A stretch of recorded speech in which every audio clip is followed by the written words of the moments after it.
Un vent de chaos souffle sur la capitale américaine, menaçant le monde entier. La tension est palpable, les enjeux mondiaux n'ont jamais été aussi élevés. Le destin de millions est en jeu.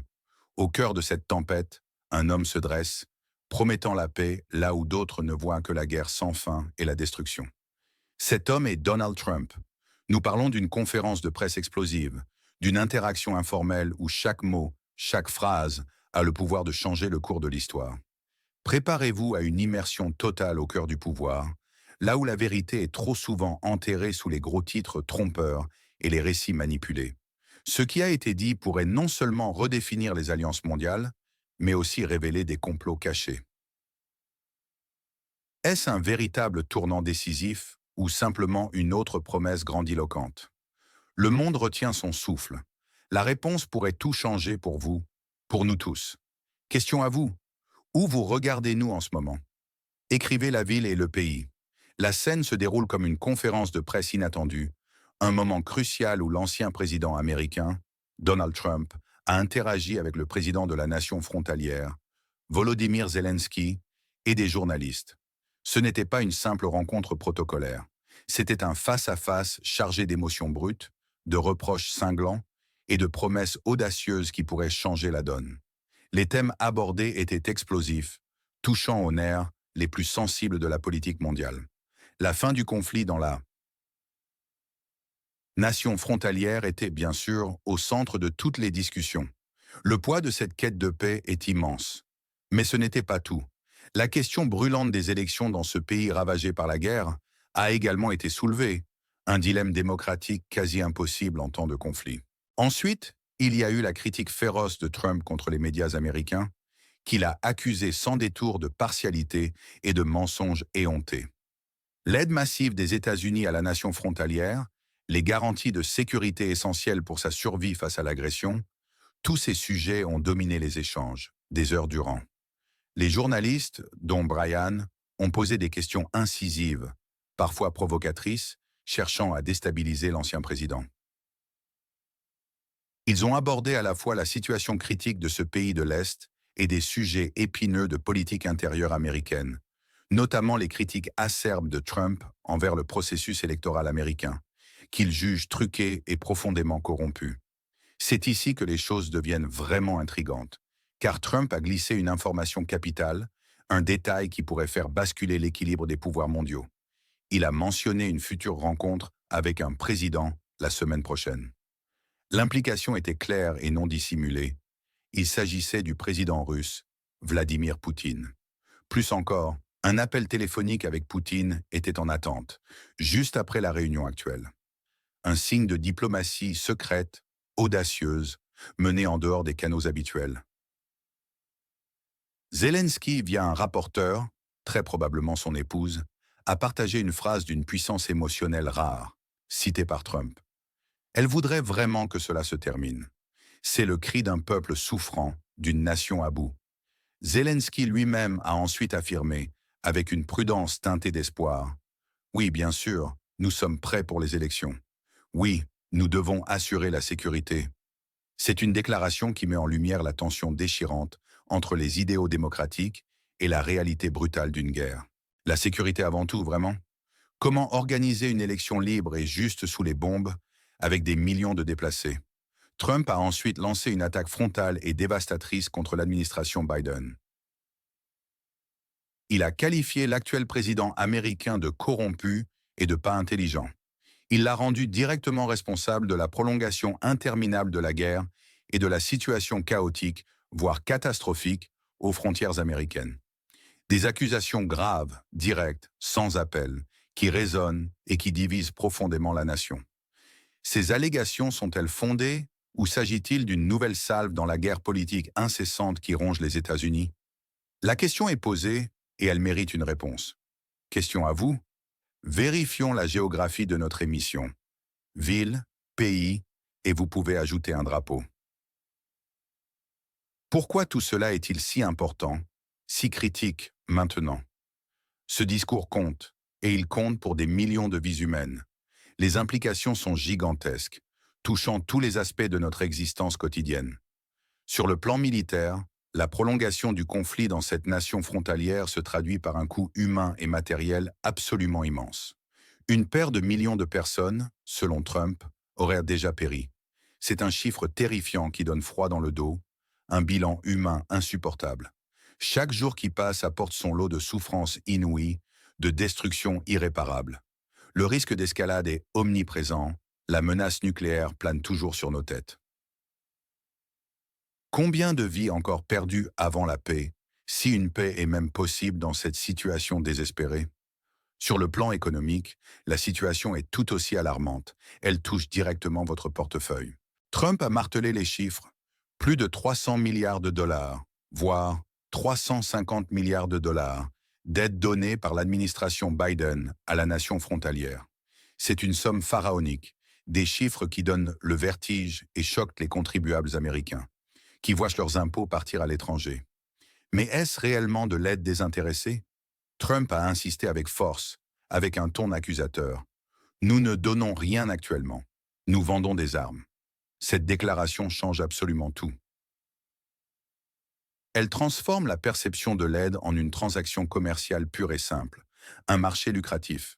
Pour Trump, il s'agit d'une approche plus rigoureuse, censée contrer les accusations de gaspillage et de dépenses inconsidérées. Mais elle soulève une question fondamentale. Qui sont les vrais bénéficiaires de cette vente? Les citoyens américains ou bien l'industrie de la défense et ses lobbies puissants? Cela impacte directement les contribuables américains, dont les dollars financent ces transactions colossales. Cela touche aussi les citoyens de ce pays de l'Est, qui dépendent de ces armements pour leur survie. Est-ce une nouvelle ère pour l'engagement américain dans le monde, ou une simple stratégie pour se dédouaner des coûts financiers et politiques? Sur le plan politique, nous assistons à une érosion spectaculaire de la confiance démocratique, une menace existentielle pour l'avenir de la nation. Les allégations de fraude électorale, de systèmes de vote truqués, sèment un doute profond au sein de la population. Le vote par correspondance, c'est de la corruption. Le vote par correspondance ne sera jamais une vraie démocratie, a fustigé Trump, citant même Jimmy Carter pour appuyer son propos sur la fraude liée à ce type de vote. La Californie, dit-il, enverrait 5, 6, 7 bulletins à certaines personnes, une affirmation qui vise à dramatiser la prétendue fraude électorale. C'est une attaque frontale, une menace directe contre la démocratie américaine.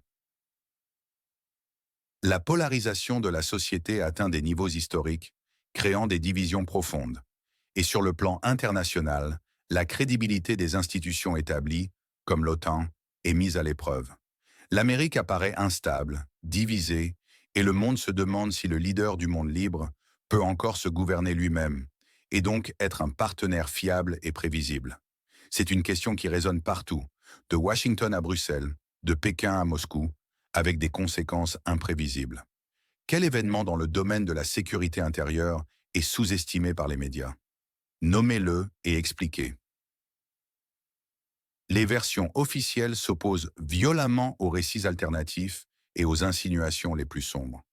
Officiellement, l'administration Biden maintient une ligne de soutien indéfectible à la nation frontalière, avec des livraisons massives d'armements présentées comme des dons essentiels pour la survie du pays face à l'agression russe. Pourtant, Donald Trump, lui, brosse un tableau radicalement différent, un tableau de trahison et d'incompétence. Il insinue, avec une force déconcertante, que les médias américains ne souhaitent pas d'accord de paix. Il critique systématiquement mes efforts, a-t-il déclaré, le visage fermé et le ton grave. Il suggère même l'existence d'une conspiration plus large, où on leur dit quoi dire, manipulant ainsi l'opinion publique pour prolonger le conflit et servir des intérêts cachés et sombres. Qui donne les ordres? Qui profite réellement de cette guerre éternelle qui vide nos caisses et coûte des vies innocentes? Cette idée d'un appel téléphonique direct et imminent avec Vladimir Poutine, géré en dehors des canaux diplomatiques habituels, suggère une diplomatie secrète, non conventionnelle, menée par le seul homme capable de briser l'impasse actuelle. Trump se positionne sans équivoque comme le sauveur incontesté des États-Unis et du monde. Il se présente comme l'unique figure capable de rétablir la paix et l'ordre, d'oser défier l'establishment corrompu qu'il accuse d'incompétence et de duplicité. Est-il un visionnaire incompris, un leader courageux qui ose affronter les vérités dérangeantes et prendre des mesures radicales pour le peuple américain. C'est l'image qu'il s'efforce de projeter, celle d'un patriote pur face à la trahison de l'élite mondialiste. Face à lui, Volodymyr Zelensky. Ses motivations sont claires, limpides. Obtenir des garanties de sécurité solides et un réarmement continu pour la nation frontalière. Peu importe la forme de l'aide, qu'elle soit donnée ou vendue, l'objectif est d'assurer la survie de son pays face à une agression persistante et dévastatrice. Il apparaît comme un leader résilient et pragmatique, contraint de naviguer dans un environnement international complexe, cherchant désespérément le soutien nécessaire pour protéger son peuple. Mais l'administration Biden, selon le récit implacable de Trump, est la source de tous les maux. Il l'accuse d'incompétence généralisée, de corruption rampante. La prolongation de la guerre dans ce pays de l'Est, les frontières ouvertes, l'insécurité grandissante ne sont, selon lui, que les conséquences directes de cette administration défaillante. Est-ce un régime faible et corrompu, menant le pays à la catastrophe, incapable de protéger ses citoyens ou de mettre fin aux guerres? C'est la version que Trump martèle, une version qui résonne avec une partie non négligeable de la population américaine, lassée des promesses non tenues et des discours vides. Votre pronostic sur les délais? Quand le conflit dans la nation frontalière se terminera-t-il? Moi, année plus, une raison. L'histoire, avec ses échos et ses rimes parfois douloureuses, fournit un contexte crucial à la situation actuelle. Donald Trump se réfère constamment à sa première présidence, l'ère avant 2020, comme un véritable âge d'or américain. Une période de paix retrouvée, de sécurité inébranlable aux frontières, il a affirmé que « pas une personne illégale n'est entrée pendant 90 jours ». Une prouesse inédite et jamais égalée. Il dresse un contraste saisissant avec la situation actuelle, qu'il décrit comme un chaos total orchestré par l'administration en place. C'est une tentative claire de légitimer son propre retour au pouvoir en se présentant comme le seul capable de restaurer cette grandeur passée et de corriger les erreurs actuelles. Ensuite, il y a la question de l'OTAN.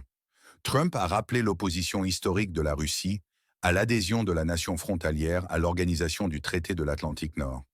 Bien avant le président Poutine, a-t-il dit, ils ont toujours dit qu'ils n'accepteraient jamais cette adhésion. Cela suggère qu'il s'agit d'une ligne rouge fondamentale, une cause profonde du conflit actuel que beaucoup ignoreraient ou refuseraient de reconnaître. Il n'a pas hésité à attaquer directement la longue carrière de Joe Biden, 40 ans passés en politique. Il n'a jamais été intelligent, a déclaré Trump, même il y a 40 ans, lors de ses débuts. Utiliser une histoire aussi longue pour discréditer une personne est une tactique puissante, visant à montrer une incompétence chronique. L'ancien président Jimmy Carter est également mis à contribution pour renforcer le message de Trump. Il a cité Carter pour appuyer son argument contre le vote par correspondance, cherchant une validation historique à ses allégations de fraude électorale massive et systémique. C'est une tentative de donner du poids à ces accusations en s'appuyant sur une figure respectée et non partisane.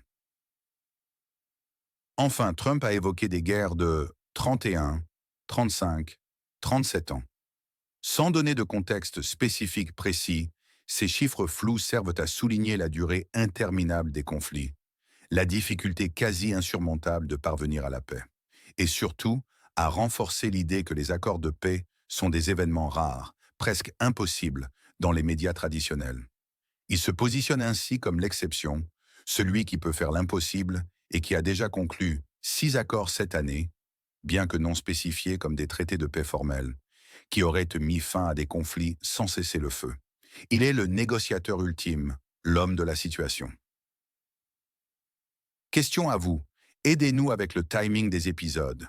Indiquez votre pays, votre ville et l'heure actuelle chez vous. Les États-Unis sont à un carrefour historique, le plus crucial de leur existence. Un choix décisif se profile, un choix qui déterminera l'avenir de la nation et son rôle sur la scène mondiale. Ce qui est en jeu, c'est bien plus que la politique politicienne. C'est la sécurité de la nation, l'intégrité même de ses élections, avec un système de machines de vote qui coûte, selon Trump, environ 10 fois plus cher que les bulletins de vote papier, et la possibilité d'une paix mondiale durable. Les enjeux n'ont jamais été aussi clairs, aussi criants, ils vous touchent directement. Donald Trump se dresse, défie l'ordre établi, promet de secouer un système qu'il juge corrompu jusqu'à la moelle. Il veut mettre fin aux guerres éternelles, sceller les frontières poreuses et rendre l'Amérique grande à nouveau, un slogan qui résonne avec des millions de personnes. Il déclare: je veux que cette guerre se termine. J'aime le peuple ukrainien, mais j'aime tout le monde. J'aime le peuple russe. Je les aime tous. Un message de paix universel ou une stratégie habile pour rallier le soutien? Mais les critiques s'accumulent, féroces et incessantes, venant de toutes parts. Les médias l'attaquent sans relâche, accusés de partialité flagrante et de diffusion de fausses nouvelles.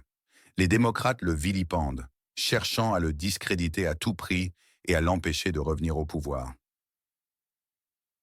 Est-ce une persécution politique orchestrée par un establishment qui refuse de céder son pouvoir et ses privilèges?